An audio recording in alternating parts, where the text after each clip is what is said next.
రైతులందరికీ నీరు ఇచ్చే కార్యక్రమం చేస్తున్నామని ఎమ్మెల్యే జ్యోతిల నెహ్రూ అన్నారు. కాకినాడ జిల్లా సోమవరం గ్రామంలో సోమవారం ఎత్తిపోతల పథకం పునరుద్ధరించి ఎమ్మెల్యే ప్రారంభించారు.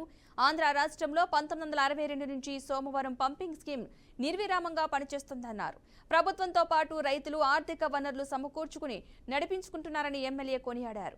సోమవరం పంపు హౌస్ పునరుద్ధరించి ప్రారంభోత్సవం చేసి రైతులకు నీరందించామని చెప్పుకొచ్చారు. ఏలేరు నీటిని పంపుల ద్వారా లిఫ్ట్ చేసి 1200 ఎకరాలకు సోమవారం లిఫ్ట్ ద్వారా 22 క్యూసెక్ల నీరు సోమవారం, ఇర్రిపాక, బూరుగుడుపూడి, కృష్ణవరం గ్రామాల రైతులకు సాగునీరు అందిస్తున్నామని ఎమ్మెల్యే చెప్పారు.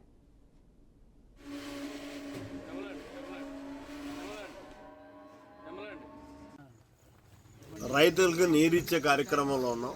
అయితే ఇవన్నీ లిఫ్ట్ ఇరిగేషన్లు ఎప్పుడో 1962 నుంచి పనిచేస్తున్నటువంటి స్కీము ఏదైనా ఆంధ్ర రాష్ట్రంలో ఉంది అంటే ఆకుండా సోమవారం లిఫ్ట్ ఇరిగేషన్ స్కీమ్ ఉంటాయి. అంటే దీనికి మెయిన్గా ప్రభుత్వం యొక్క ప్రోత్సాహం కాదు, ప్రభుత్వాలకంట రైతుల ప్రోత్సాహం.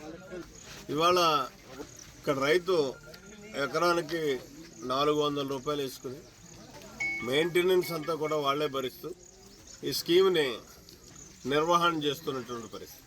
రైతుల్లో ఐక్యత ఉంటే ఏదైనా చేయొచ్చు అనడానికి ఇదే నిదర్శనం.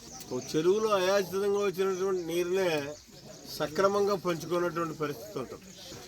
అలాంటి చిన్న చిన్న ఇబ్బందులు వస్తున్నా సరే కానీ దీన్ని ఆర్థిక వనరు లేకపోయినా ఆర్థిక వనరును రైతులే సమకూర్చుకుని ఈ స్కీమ్ని దిగ్విజయంగా 2 పంటలు కూడా పండించుకుంటున్నటువంటి పరిస్థితి.